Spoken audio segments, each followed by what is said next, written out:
Assalamualaikum warahmatullahi wabarakatuh.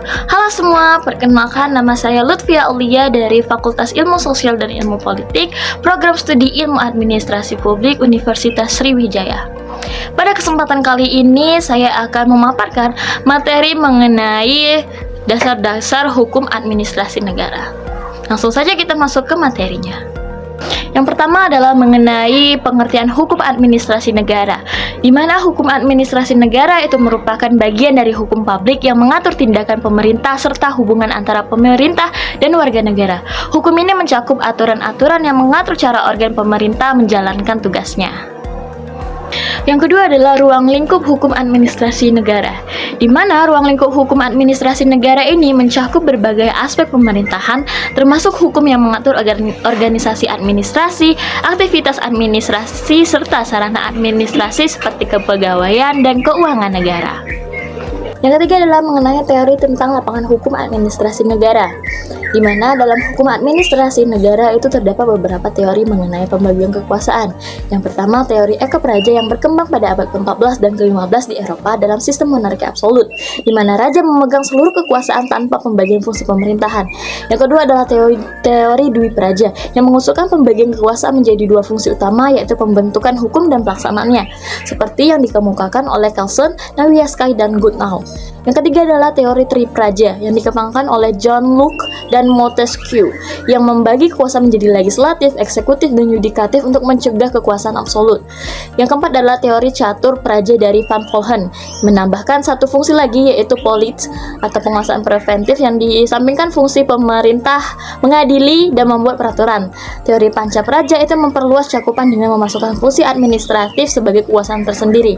Teori Sat Praja yang menurut Wirjono Prodjodikoro itu menambahkan satu elemen lagi yaitu pertahanan dan keamanan, sehingga terdapat 6 kekuasaan negara.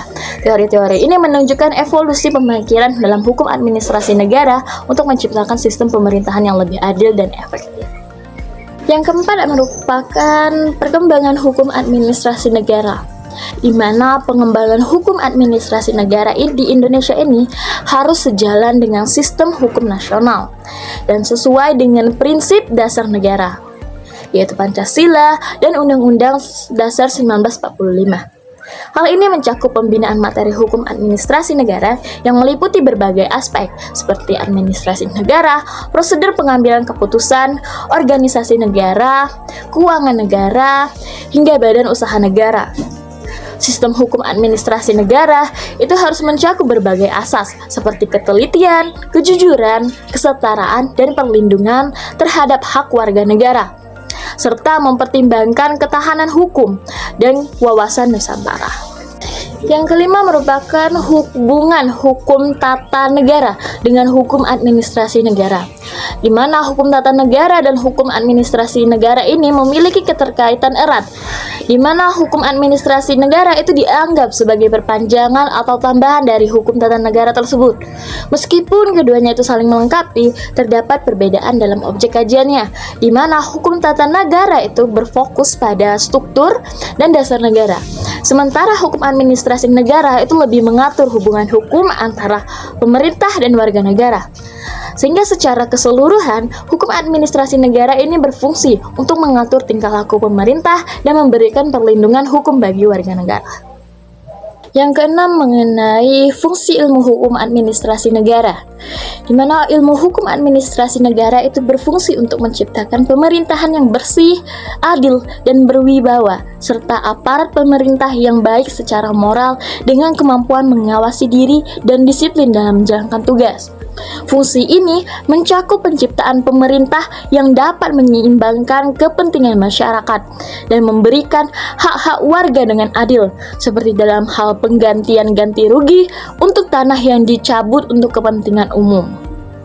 Yang ketujuh adalah mengenai fungsi hukum administrasi negara, di mana fungsi hukum administrasi negara atau yang disingkat dengan HAN ini meliputi menjamin kepastian hukum dengan adanya peraturan tertulis yang lebih memberikan kepastian dibandingkan hukum tidak tertulis, serta menjamin fungsi hukum administrasi negara hukum itu seperti dalam hal pencabutan hak atas tanah untuk kepentingan umum dengan memberikan ganti rugi yang layak. Dan juga itu berfungsi ganda, yaitu sebagai pedoman yang mengarahkan perilaku yang baik dan benar, serta sebagai ukuran untuk menilai apakah pelaksanaan hukum administrasi negara ini dilakukan sesuai aturan yang ada.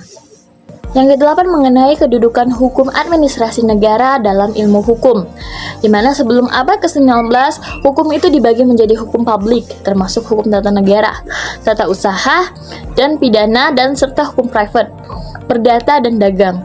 Namun setelah abad ke-19, hukum administrasi negara ini berkembang menjadi ilmu hukum yang berdiri sendiri, terpisah dari hukum tata negara, dengan hukum publik yang kini terbagi menjadi hukum tata negara, hukum administrasi negara, dan hukum pidana. Perubahan ini dipengaruhi oleh zaman Renaissance dengan munculnya negara-negara hukum modern yang memperkenalkan perundang-undangan sosial dan memajukan hukum administrasi negara. Yang kesembilan mengenai asas-asas hukum administrasi negara. Asas-asas dalam hukum administrasi negara itu mencakup asas legalitas yang mengharuskan setiap tindakan administrasi negara berdasarkan hukum yang berlaku, serta asas tidak boleh menyalahgunakan kekuasaan dan asas kesamaan hak bagi setiap penduduk. Selain itu, asas kepastian hukum ini memberikan jaminan terhadap perlindungan yang mencegah tindakan sewenang-wenang. Sementara, asas keadilan sosial itu menekankan keadilan objektif berdasarkan perasaan masyarakat. Asas lainnya seperti asas orang yang tepat di tempat yang tepat dan asas persatuan dan kesatuan itu mendukung pengelolaan pemerintahan yang adil dan efisien. Pembahasan yang terakhir mengenai ciri-ciri hukum administrasi negara, di mana hukum administrasi negara ini memberikan kewenangan yang luas kepada administrasi negara untuk mengatur masyarakat, sekaligus membatasi kebebasan pemerintah demi menjalin keadilan. Ciri lain dari hukum administrasi negara adalah memberikan perlindungan kepada rakyat dengan berbagai haknya.